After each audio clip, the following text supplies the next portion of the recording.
Welcome to the Deep Podcast, where we discuss in-depth, deep topics and real-life experiences that you do not hear every day.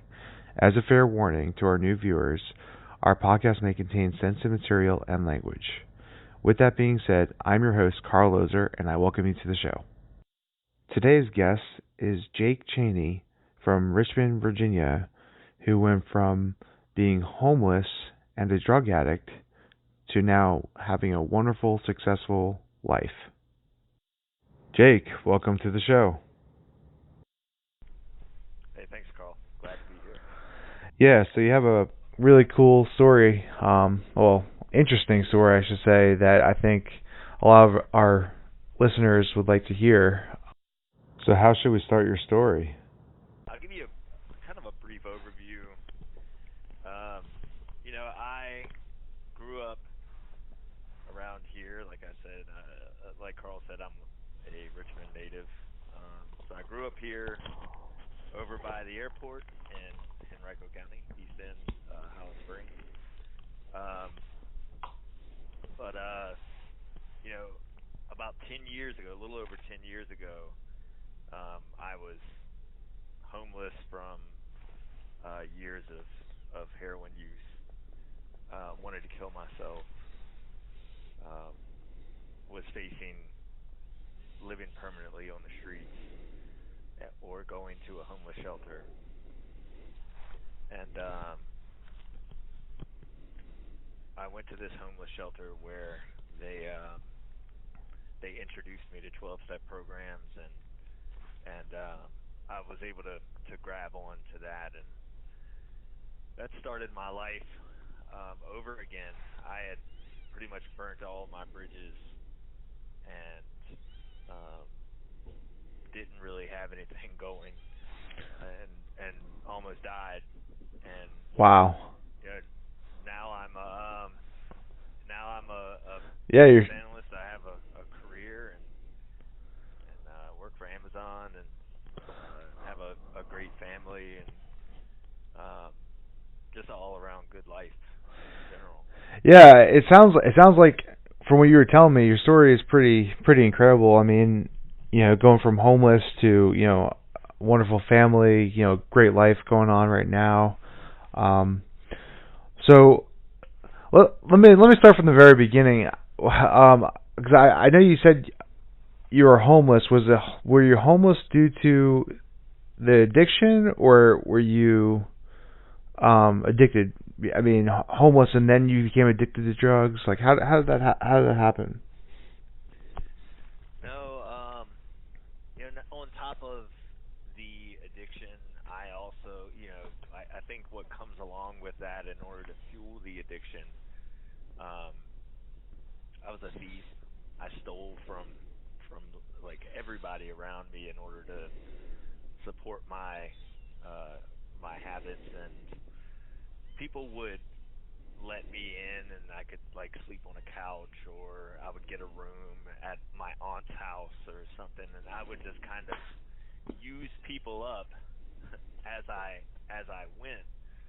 Um, but it all started with being at my parents' house as a young adult and not being able to kind of adhere to the rules and getting kicked out of there, and um, yeah, so I was living in a motel called the Legacy Inn when I was kind of faced with either living on the streets permanently or going to this homeless shelter. Okay. Um. So when it came to using using it for the first time, now was your first drug? What was your first drug that you used? And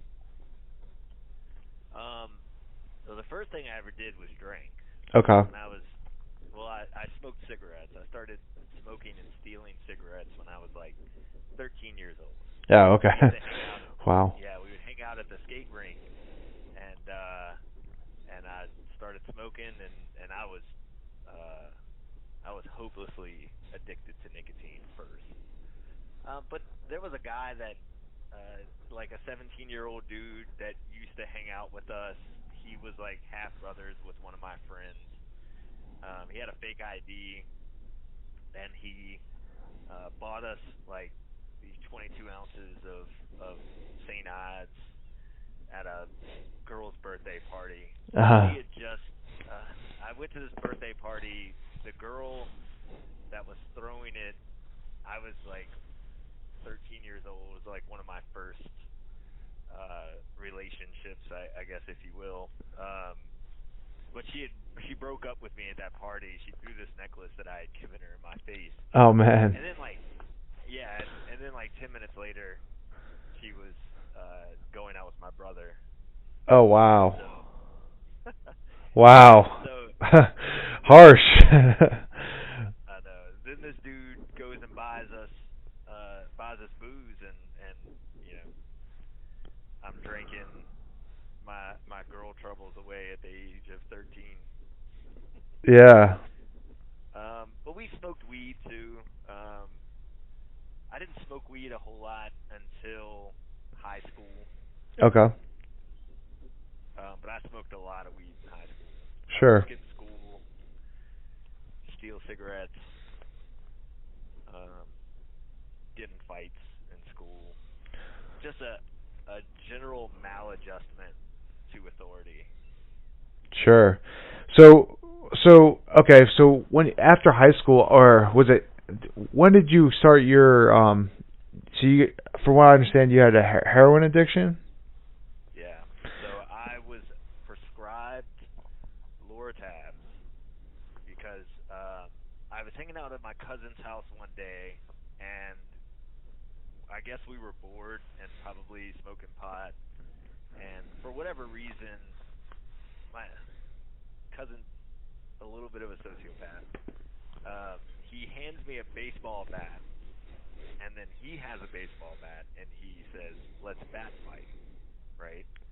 Huh. And he swung his bat and crushed my index finger knuckle on my right hand. Oh man. So I dropped the bat immediately, tried to pick it up and chase him, couldn't use my hand, went to the doctor, and they prescribed me Lortabs, which are just hydrocodone or whatever. Okay. And the first time I took those pills, I took 3 of them, and definitely against the Yeah. Oh yeah. prescribed amount, right? But and I loved it. I want to say I was 18, and I would just sit in my bedroom and play Nintendo 64, Sure. listen to like Smashing Pumpkins or Rage Against the Machine or Wu Tang or something, and play video games Yeah. and get high. You know, um, I remember being so I was in like talented and gifted classes when I was in um, elementary school and middle school. Yeah. And I remember feeling like I never really quite fit in, or like got that thing that made you feel normal Sure. around people. Yeah. And I just always kind of felt generally lonely in a room full of people. Okay. I can relate. Yeah, when I took those painkillers though, that went away. Oh, okay. Like I didn't feel alone in my room. I Y- felt fine and at peace. Yeah, you just felt like everything's off your shoulders, kind of thing. Like, is that what is that? Absolutely. Okay.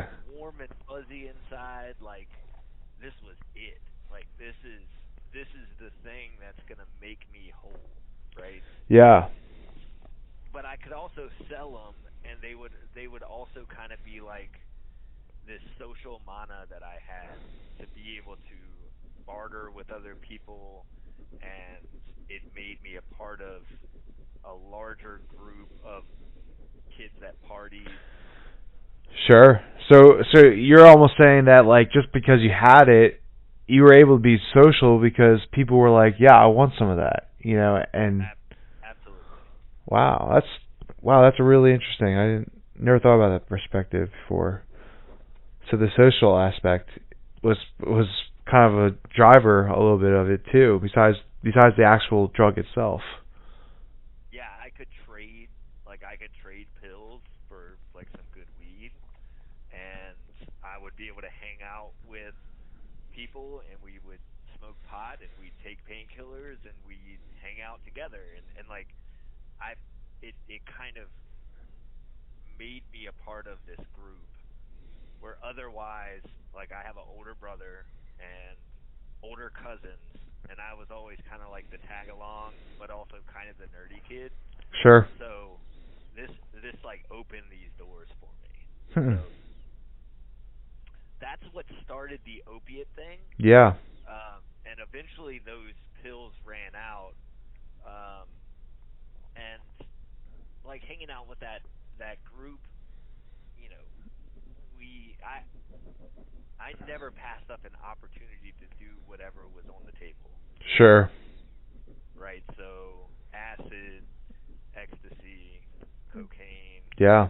all of that stuff. But the stuff that made me feel really whole were the opiates, and also alcohol. Like I love alcohol, but I was a blackout drunk. Okay. Like I would black out when I drank, and I would get violent. Sure. Um, so like there are times where I would do things that really scared me and the people around me. Sure. And one night I was at a poker game, and um, we had been doing coke and drinking all night, and uh, I had run out of chips, so I was out of the game, and the coke was all gone, but other people were still playing, and a buddy of mine was there. He was still playing, and I don't want to get anyone in trouble, so I'm just Yeah. gonna call him. I'm gonna call him a buddy of mine. Okay. He so I was driving his car, and I couldn't leave until he was ready to go. Gotcha. So he kept playing, and he's the type of person that likes to push buttons and piss people off. Sure. So he one time, well, he calls this dude. I don't know how you feel about cussing. Can I? Oh yeah. Go ahead. Yeah. Yeah. I mean, yeah. You're It's fine. 100% hate speech. What he called this guy. I'm. He called him. Yeah. Go ahead. Oh no. I'll say you can say whatever you want. I'm not gonna censor the show. So. Okay. So he calls the guy a faggot, right? Yeah. And um, the guy says to him, if you call me that again, I'm gonna beat your ass, right? And then the guy beside him says, if you start beating his ass, I'm gonna jump in and fuck him up with you. Oh man. That's when I had to step in and say, like, if they start fighting and you try to jump in to help him, then I had a like I have Yeah. a history of carrying weapons with me, Oh gosh. right? Yeah. So I had a trench knife, and I told the guy, like, if you do that, then I'm gonna have to pull this out, and I don't want to have to use this. Yeah. And all of that went down exactly how each person said it was gonna go Oh down. gosh. Oh gosh. And so like I cracked this guy's head open, and like I remember the feeling after it of just like, what have I done? You know? Yeah. And this kind of thing happened when I was drinking more often than I'd like to admit. Really. Yeah. I And mean, I mean, go ahead. I was say. I mean, yeah. It seems like alcohol can do that to a lot of people too. I mean. I mean, obviously, it depends on intake, but I've heard experiences of people with alcohol problems that it happens a lot. Yeah, so I had a couple of people come over to my house when I had a and it was always with alcohol. These guys came over. They brought a couple of bottles of liquor. The guy said, "Hey, we don't have anywhere to drink. Do you mind if we come over and drink with you?" I said, "Sure." They brought over a bottle of Ouzo and a bottle of 1800 tequila, Sure. right? Yep. So we drank all of the tequila and we start taking shots of the Ouzo, and I don't remember anything after that. The next thing I know, I'm coming to, and I hear somebody in my bedroom, and I'm passed out on the couch. I grabbed my shotgun and like kicked open the door to my bedroom, and there's this guy and his girlfriend on, they're doing their thing on my bed, Oh and gosh. the guy like came at me naked, and I had to hit him with my butt of the gun Oh man. because he's like coming at me naked. I split his chin open, and like I don't remember it, but apparently I had told them that they could go in, they could, Yeah. do whatever in my bedroom, and like I was completely blacked out. Oh I'm gosh. in Richmond Community Hospital with like a split eyebrow, not knowing how I got there, tried to fight cops, and Yeah. like on and on and on like this. So what I decided was that drinking out is not a good look for me. So I'll just hang out in the house and do opiates. And it started off just like sniffing dope, Yeah. sniffing heroin, and one time I went to go get some heroin from Wickham Court, and this guy like uh, you know mixed mine with water, and I was like, dude, I don't get down like that, and I was like, screw it. And so what happens with addiction is all these standards that I set for myself, like I'll never do heroin, I'll never shoot heroin, I'll never do X, Y, and Z. In a row, all of those standards that I set for myself would just get lowered and lowered and lowered. Oh man. Yeah. Kind of just broke you down. It sounds like. Yeah. Um, and I would go through this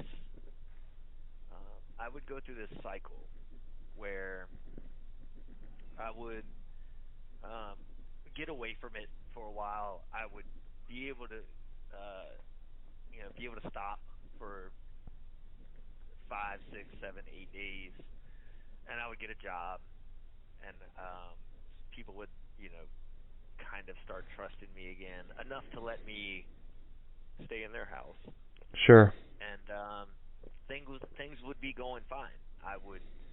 Um, I would probably smoke pot, do some stuff here and there, like um, I might go out drinking or something, but nothing too serious until I guess I got to a point with money and people coming back around where I would think it's time to celebrate, and then So I would so go out. let me interrupt. So like people coming around, like so that you're talking about like the group of friends that like like you haven't seen in a while, and then you're like, oh, I haven't seen them in a while, but I used to do things with them, so now I'm going back to do the same things again. Is that? Well, when I say people coming back around, like I would break trust. Oh, you okay? Gotcha. That's what you mean. Okay. Yeah, and my world was very small. Like I Sure. grew up on the East End, and that's kind of like a black hole for, um, for relationships. Everybody knows everybody, and there's not a whole lot of outsiders. Sure. But there's a few things that I've kind of left out in my family life that we can talk about Okay. a little later. Sure. But yeah, so people would start coming back in my life because they saw that I'm kind of doing better, right? Like I have a job, and um, I'm not doing insanely embarrassing things all the time. And then, so I would get really drunk and I would black out and I'd do something crazy. And then I would start that cycle again. It's like, oh, well, I can't go out and drink because I'm going to end up in jail Yeah. or prison. So, and also like the shame and embarrassment that I felt for like the stuff that I did, I would have to like numb that some way. Yeah. So I would start seeking out painkillers, and if I couldn't find painkillers, I would get dope. Hmm. Yeah. Wow. When I was 18, my mom was diagnosed with multiple sclerosis, Oh man. and um and my grandfather passed away. And I use those as like excuses to Mhm. kind of like excuse my drinking and drug use. Well, what about? Um, Do you mind me asking? What about your father?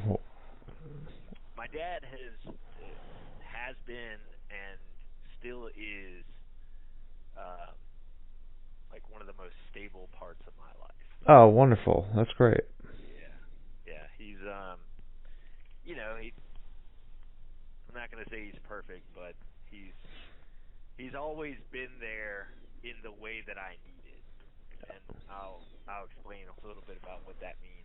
Yeah. Yeah. My dad,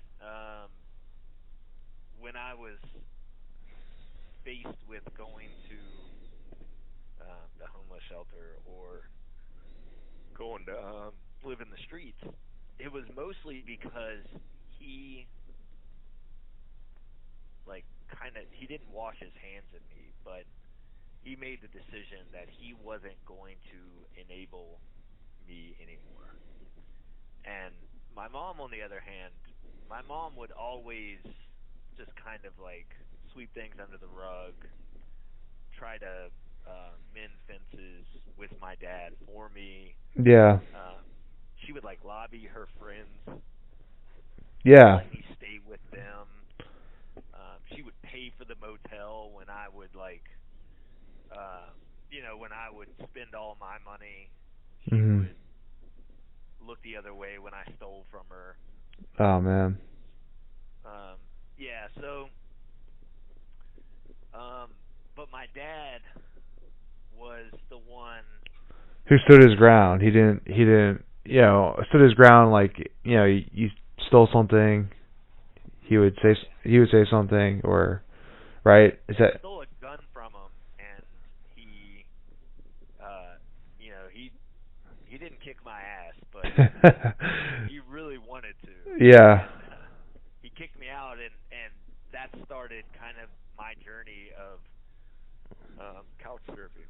Yeah. But he would let me back in maybe once or twice after that, but on the final act, he was done. Yeah. Another family thing, my brother, he him and my cousin, they in 2005 they ended up in some legal problems. They both went to prison for a good while. My brother was sentenced to 10 years. My cousin was sentenced to 15 years. Um, it was Wow. some I can't really say exactly what it was, but what they were charged with was malicious wounding, armed robbery. Yeah. So the group of people that I hung out with, they weren't good people. Sure. I mean, let me rephrase that. Well, Good people, with but violent or bad ways of handling situations. absolutely, Okay. 100%. Because that's I mean, as a side note, that's how I feel with people who are addicted. I mean, I have never been addicted, so but that's my point of view from what I can see is, they're really good people. They just don't know how to handle the problem, and because they don't know how to handle the problem. And when I say it's a problem, I say they are addicted because the drug is basically taking over. Like the drug is making, like, they have to live to, from what I understand, live and steal to take, just so they can support their habit, which is not a good habit. It's a few things. Yeah. It's a couple of things in the right order spells disaster. Yeah. Because to me, the way I see it is, look, if you can support a habit, I don't care what you do. I mean, as long as you're not hurting anybody, and it's, and you may enjoy the habit, but if you're hurting people to enjoy the habit, or affecting other people's lives, then because of your habit in a negative way, then I would definitely say it's not a good habit to have. But I'm one of those people that it's your life, you do as you choose, kind of thing. So, yeah. But yeah, go ahead. So, yep, I think this is a good segue into the addiction is a choice. Oh, You know, yeah, I definitely want to hear about that because I would I would say that most people do think that, oh well, he started his addiction, it is a choice, like he made that decision, and I want to hear your aspect of it. yeah.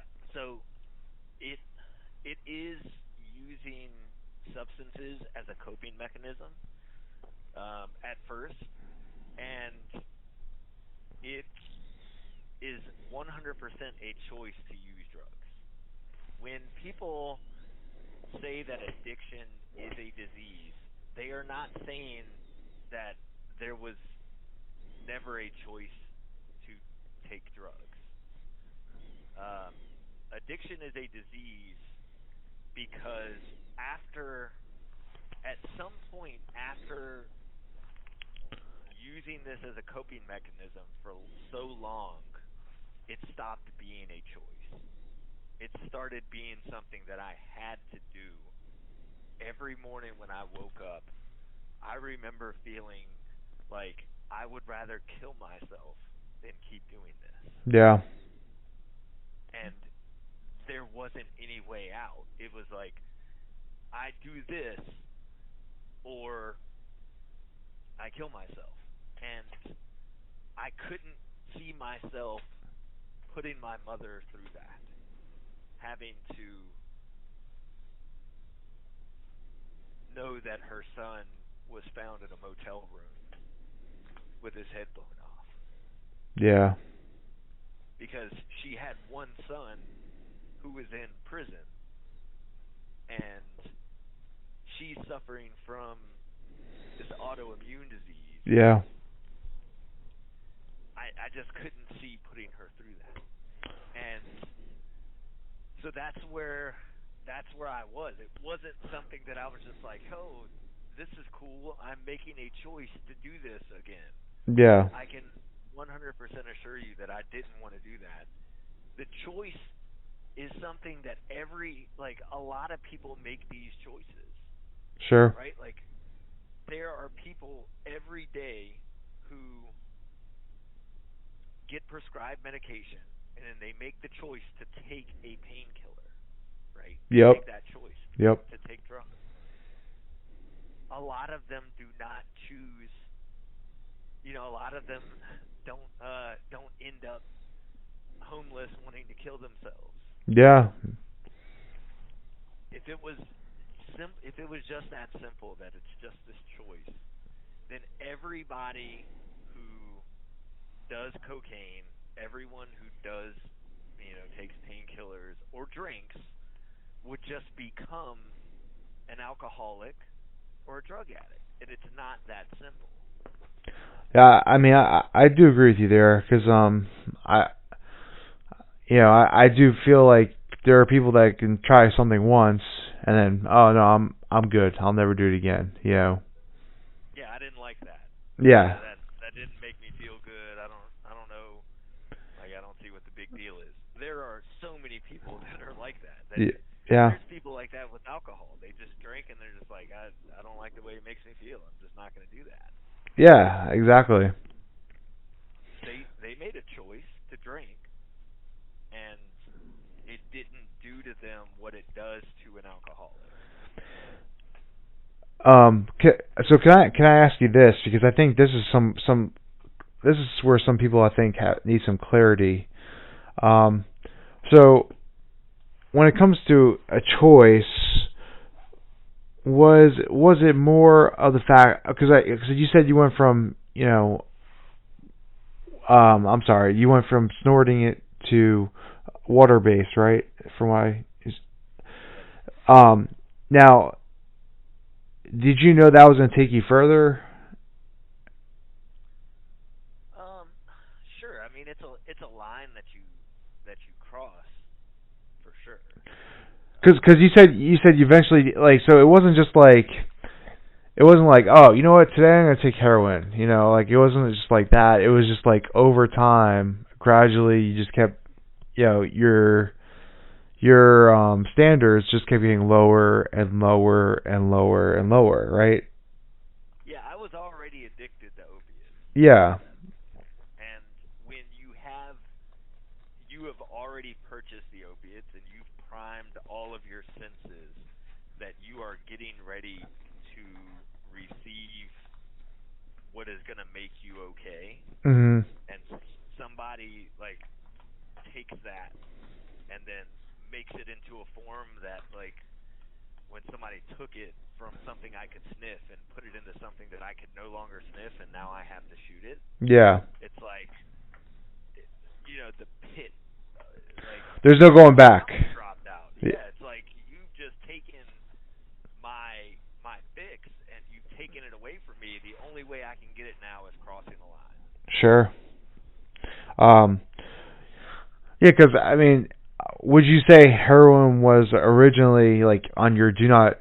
I think you said this before. Heroin was like, do not take heroin. Like that was one. Absolutely. Yeah, that was like one. Yeah. Okay.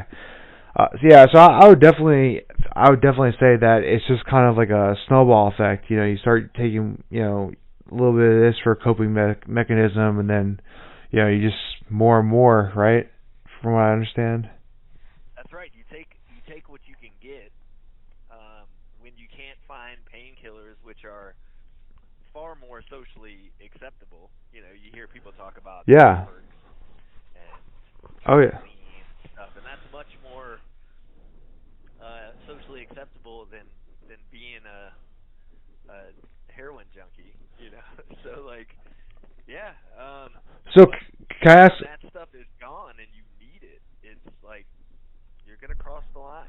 So do you think the scarcity of it is what makes it, like, because it's so scarce and it's not like available in more places, that, and because of that, that's what made you get into further, like, get into heroin rather than just like, oh, I'll just take another painkiller, rather, you know what I mean? Yeah, at first it's abundant because the doctors are very quick to write you a prescription Okay. if you're in pain and you don't have any of the red flags for medication seeking, Sure. right? But then once you're addicted to it and you start showing the red flags, that's when they stop, they cut you off, right? And Yep. now you're addicted and your supply is gone. Yep. And now you have to either go black market, which is ridiculously expensive, Yep. and hard to find, right? Because there's a very high demand for it. So once somebody gets a prescription, usually they're already all spoken for by someone else. So you have to have a plug, and you have to have the money. It's much easier just to drive through the projects So I have a question. Now this is hypothetical because obviously it wasn't the case. But let's say let's say all these drugs were illegal. You could just buy them whenever you wanted. Um, do you think you would have gone to where you were, or do you think you would have kind of just? I mean, it's hard to tell, obviously, but I don't know. Just what's your perspective on it? Maybe, but I think the part of this question that makes it such a difficult question to answer Sure. is we're only looking at one side of it. We're only looking at the drug side. We're not looking at the support uh, and community that would be more able to lend its services to you if these things were legal, right? Yeah. So if it's legal, it's a good possibility, yes.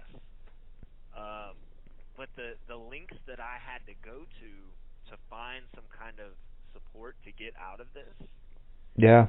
it's difficult, man. You have to have resources. There's one place in Richmond that's free and relies 100% on um, private donations. Oh, what is it? It's the Healing Place. Oh, okay. They're uh, currently they're only men. It's an all male facility, 700 Dinwiddie Avenue, in Southside Richmond. Okay.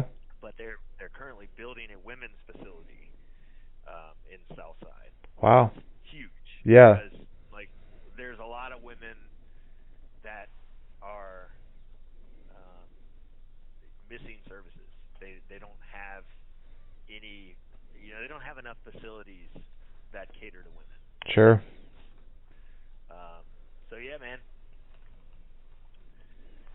I think that it's very possible because everybody does what they need to to reach a bottom, and some people die from it. Yeah.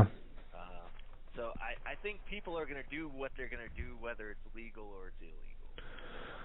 So, because you also hear so you also hear sometimes, um, like, well, you can't, like, okay, so if I was, for instance, a parent of an addict, you can't like force an addict to get better. You hear that a lot. So what was yours? I mean, what was like what clicked for you that just said, you know what, I'm gonna do better for myself? Like, I always wanted to do better, okay, but I didn't know that like it's a package deal. For okay, me, it's 100% a package deal. I can't drink, smoke weed. I can't do any of those things. And on the other end of it, like not end up doing heroin again. okay. No, that's perfectly fair. That's perfectly fair. But I was in that motel, and I used to get high and watch the show Intervention. Okay. Um, and in Intervention, I don't know if you've ever watched it No, before. I haven't. No. So it's a show on A&E, and I usually get a laugh from other people who are like me because they can relate to this. Yeah.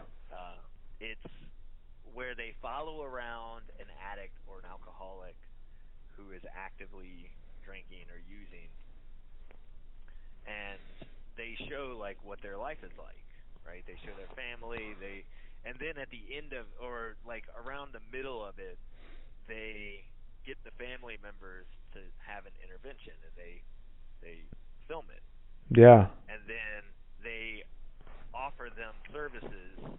They say, hey, you can go to this rehab, but you have to leave right now.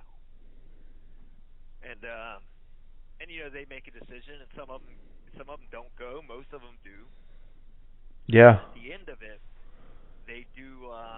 they do like Follow up. a follow up exactly. So they would do like 30 days or 90 days, and they would show you how well the people are doing, and some of them were doing great, some of them had left. And, like it's different for everyone. Sure. But I would always wonder like why my family wasn't doing the same for me.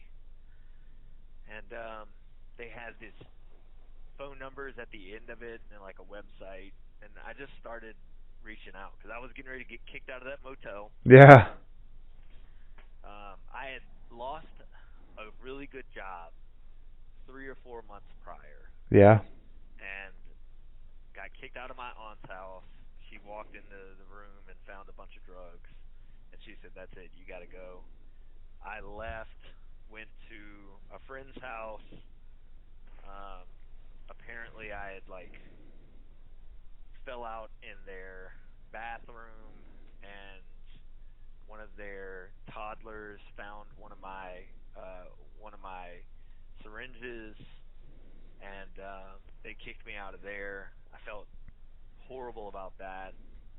Um, and I went to this motel, and I lived there, and I got high there, and I would just go to the store and steal food, and Hmm. um, I would get high and watch that show, and something something happened inside of me where um, I prayed to whatever was up there that somebody break into that hotel room and put a bullet in the back of my head, Wow. because like it wasn't going to change. Yeah. I had just kind of come to the realization that I had to do this every day, and um, it wasn't going to change until something stopped me. And I don't know. I made a decision to pick up the phone, start calling the numbers, going on the websites, and just trying to find something. And a couple of guys I was getting high with told me about the healing place, and so I called them, and they said they had a bed in detox. That was April 22nd of 2009. Wow. So you remember the date, huh? Oh, absolutely. That's great. Yep. Um, I did their program. It took about 9 months. I stayed on there as like assistant staff for about 6 months. Struggled really hard to find work when I left. I'm sure. It was like right there in the middle of the economic recession, Yep. and I did like really crappy jobs for low pay for years. Yeah. Um, I had started dating a girl. We ended up getting married. Um, she was she had had a miscarriage, and then she was pregnant, and I was running this cab company in Richmond, Okay. and there was a dispute between me and one of the owners of the cab company, and there was some stuff going on that I really didn't agree with and wasn't okay with being a part of, and so they didn't let me go completely. I stopped running the cab company and just started driving and looking for other work, Yeah. and I started working for Amazon as a temp. And like I said, my wife was pregnant, and um, I went in there. I was gonna bust my ass and do what I had to do That's to wonderful. succeed, Yeah. but they laid me off Oh man. at after the holiday season, and dude, I was broken. Like Yeah. I've worked at scrap yards and done like framing jobs, and I Yeah. felt like I had done everything that I could possibly be doing to succeed, Yeah. and just got crushed. Oh. And instead of feeling sorry for myself, I was there through a temp agency. But after I got laid off, I checked online, and they were actually hiring full time into Amazon. Wow. So I applied for another job just straight through Amazon, got it. I was promoted within 3 months. Wow. A year later, I was promoted again and relocated to Seattle. Yeah. Before I went to Seattle, my brother got out of prison, and then I moved to Seattle, and um, one day while I was there, I got a phone call from my wife, and she didn't come with me to Seattle. Okay. Our plan was for her to come with me, bring our son. My son was born probably about 9 months before I went to Seattle, Yeah. and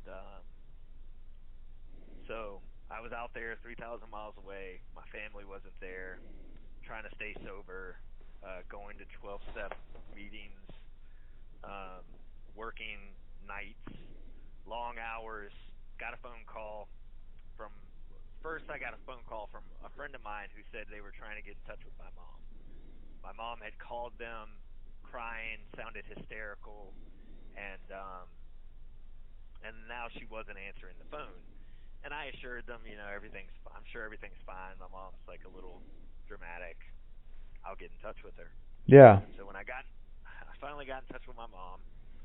My mom said that she had just gotten out of jail, that my dad was in jail, and that they had arrested my brother. Oh man. So I went to sleep, and the next morning I got a phone call from my wife, and my wife said I needed to look, like turn the news on, right? So Yeah. I go and look at the news. My brother has been arrested by the FBI.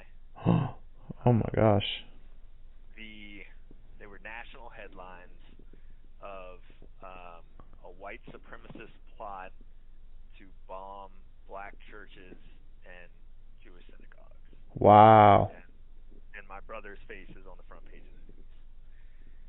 Oh They my had gosh. arrested my they had arrested my father because my father um, he had some contraband in the house or whatever, Yeah. and my wife went into a bunch of like having panic attacks Oh man. and anxiety, and I met her as like a sober person as well, Yeah. and she relapsed, and I moved back to Virginia because being in Seattle away from my family already was difficult enough. Yeah. Yeah. But then all this stuff goes down, Yeah. and so I try to come back and salvage because I didn't know that she had relapsed yet. I tried to like salvage our marriage and Sure. um, but when I got back, it was clear that something was wrong, and so we have our 1.5-year-old son, and she's going through what she's going through, Mhm. and I moved back here, and I move into a different team, um, and that ended up not working out. Like we couldn't patch it back together. I got divorced. We went through a long, drawn-out divorce, As they all are. Yeah. and towards the tail end of my divorce, mom, um, my mom gets sick with small cell carcinoma. Oh man. So so just coming out of the divorce, I had met my current partner Jessica, and we had been together for 2 years. And my mom gets sick, and it wasn't 3 months after um, she started aggressive treatment. She was gone, Yeah. Uh, and Yeah, man. But I'm you sorry go sorry for your mom, man. yeah. I'm sure it's tough. Yeah. But I say all that because anybody that's listening, Mhm. I want them to know that like life goes on. If you're struggling with any kind of dependency on drugs and you want to try to find a way out, right? Yeah. Life goes on after that. Things don't stop and just magically get easier, right? You go through tough jobs, you go through miscarriages, you go through ups, you get promotions, you get uh relapses and around you you get deaths in the family. It life goes on. But So like you what? don't have to go back to it. Okay. So what kind of advice do you have? I mean, is that it? Like, just don't go. Like, you just persist through, or I'll tell you the things relying on 12-step programs is what saved my life. Right? really? There are certain things that go on there that I can't talk about. Okay. I can't talk about here because they're anonymous Sure. and like I want to respect that. Of But course. um but prayer, meditation, um finding a community that supports you and um going to whatever links you need to go to get out of that lifestyle, right? Yeah. So, um I'm here as a resource. Like anybody that's listening to this, if you are struggling and you need a way out, like I'll help you. Wow. That's admirable. That's wonderful. Um. Yeah. That's Jay Chaney. Um. Yep, you can find me on Facebook. Um, you can find me. I'll comment my email address and Yeah. I can put it in the link or something if you want. sure, yeah, yeah, I'll send that over to you. What about families who are dealing with addicts? What is your advice for them? Like family members. Um, the same thing. Like it took every bit of pain and suffering and every bit of drugs that I took for me to reach a bottom. And I know that's really tough now Yeah. because since the opiate epidemic started with people lacing or cutting heroin with carfentanil, which is extremely deadly in some of the doses that are going out. Yep.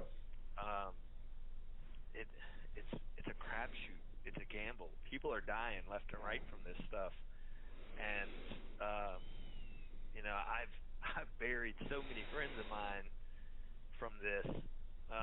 I know it's scary, and when it's people you love, it's even worse, right? So, Sure. um, the I think the point is find um, find 12-step programs, um, outside resources. There are help for the families too. Okay. So, but like there was nothing that my parents or my brother or my grandparents, there's nothing they were going to say to me or do to me or do for me that was going to make me stop. Gotcha. So really, it seems like it's more they need to figure out something for them, and maybe figure out how they can cope with you, or their addict, their family member who's an addict, um 100%. and then that way they can handle the situation better when you know anything does happen, or they can you know Yeah, wait until um, they've noticeably gone through a run and are on the other side of it where they may feel awful and they're not high anymore, or they're not drinking anymore, and then just ask them if they're ready to do something different. Okay. And if they say that they are ready to do something different, then you have to direct them to somebody that has experience with it, whether that's me, whether that's a rehab center, Sure. or a 12-step program like NA or AA or CA, or wherever is gonna work for them and what they're going through. Yeah, definitely. All right. So can I ask you? Well, I'm gonna ask you, what exactly are you doing now? So I carry 12-step meetings into some uh, some corrections facilities in the state of Virginia. Oh wow. I work as a business analyst for Amazon. I travel all over the country. Um, I go to 12-step meetings and meet, people that are just like me all over the country. So I have friends all over the United States. Um, Raising my family. I have a awesome 5-year-old son and a beautiful 3-year-old daughter, that I get to see grow up, and I get to be a positive role model in their life, and get to have all the cool experiences that come with that. Yeah. Um, an active member of like a great partnership with my significant other. Yeah. Um, I like to listen to hip hop, and I'm a little bit of addicted to tennis shoes and Yeah. cryptocurrency and stuff like that. Cool. Love sports, but I just live a full normal life that I'm content with. I get to focus on new goals all the time, um, whether that's in my work life, my home life, um, and I get to see those things realized. So, Yeah, I mean, it sounds like you definitely choose this life over the past lifestyle. definitely, man, 100%. That's great. Yeah. Yeah, it takes a person of strength like you, man, to get through this and keep fighting. And I know you're definitely a role model for a lot of people, and I respect that. And yeah, way to go. Um, Thanks, man. so as part of this podcast, I like to ask everyone. I'm going to start asking everybody, and a couple questions. So the first question is, what's your life's purpose as of right now? Um, my life's purpose. It's a deep question. It is, and I wanted to try to give you something more specific, but Okay. I think in general, my life's purpose is to be of service to um, the spirit of the universe and people around me. Okay.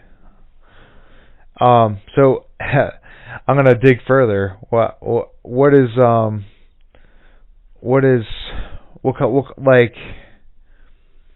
what do you believe life's purpose is in general for like humans? Like what's like just in general? I think a life of service, um, no matter what that looks like for you, a life of service is the only thing that has ever made me feel fulfilled, right? So, like, whether that's providing a product or service that you really believe in, or um, trying to reach out to alcoholics and drug addicts that you share some of the same experiences as them, and offering them a way out. That's one of my main purposes. But it's also to be a good father and a good husband and a good employee, which all kind of are encompassed by having an attitude of service. Wow. So you feel like giving your level, giving your time and dedication to others is what makes your life fulfilled. Absolutely. That's wonderful, man. Glad to hear that. Yeah. Yeah. I think a lot of people um you know find in doing that, as well as I also noticed that a lot of people like to just give charity. That's another common one. But I think your charity is more in the form of service rather than like monetary value, which I think is actually better to give service because I don't know. I think it costs a lot more money to, you got people in the office telling people to do this to get people to do that, when you could just like if you people who actually just do the service for others in whatever way possible, provide a service. It seems a lot better. I also give money as well, but I Sure. don't. But I agree with you. I think face to face giving of my time, my experience, and my skills is, and like I said, that could be at work, like Yeah. being paid for my service doesn't negate the service. You know what I mean? Yeah. I mean, yeah. I mean, we all. Yeah. I completely understand it. So, and then this is more of a philosophical slash belief question, and I think you've kind of mentioned it too. Do you believe there's something bigger out there than us? Yes. I don't know what it is, and I don't think I care to know. I think knowing is less important than doing. But yeah, like um I base my belief off of a book that I was discussing with you prior to this podcast. It's called Proof of Heaven by Eben Alexander, and he describes a near-death experience that he had. I'm not a religious person. I don't care for religion, but he describes this experience with what I call the spirit of the universe. He refers to it as the Great Om. Um, that is the origin of life, and I believe that it's where we all return to, and that there's a piece of it in all of us. Wow, that's very interesting. Yeah. Yeah, I have some pretty interesting perspectives too on it. I don't know if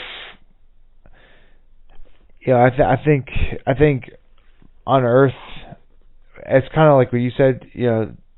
Our life's purpose is to you know make others' lives better, or make lives humanity better. I feel the same. I feel very similar to you. But I also don't know if we're actually born with that purpose. I think we just kind of make that purpose. You know, um, because I kind of feel like a shovel. when you use a shovel, like you make a shovel, it's made to shovel stuff. But when we're born on Earth, what is actually our purpose? And I think you kind of have to make it. And I think one that a lot of people go to is just servicing others, making others feel, making others' lives better. Because living is tough. And life is tough. Yep, definitely. Well, Jake, I want to thank you for having you on the show. Is there anything else you would like to say or share? If I think I've already touched on this, but my main purpose is to let anybody know that's listening to this. If you're struggling with something, there is a way out. You just have to take the action and ask for help. All right, wonderful. Yeah. And I'll leave your email in the link to the podcast, and hopefully people can reach out and you can give them resources or help them yourself, and yeah, there's plenty of stuff out there. I know, like you said, it could be a little bit difficult, getting finding 12-step programs and finding, programs that can help the situation you're in. But I do think if you persist through it, you can get there. Thanks for listening to this episode of the D Podcast. Be sure to check out our other episodes.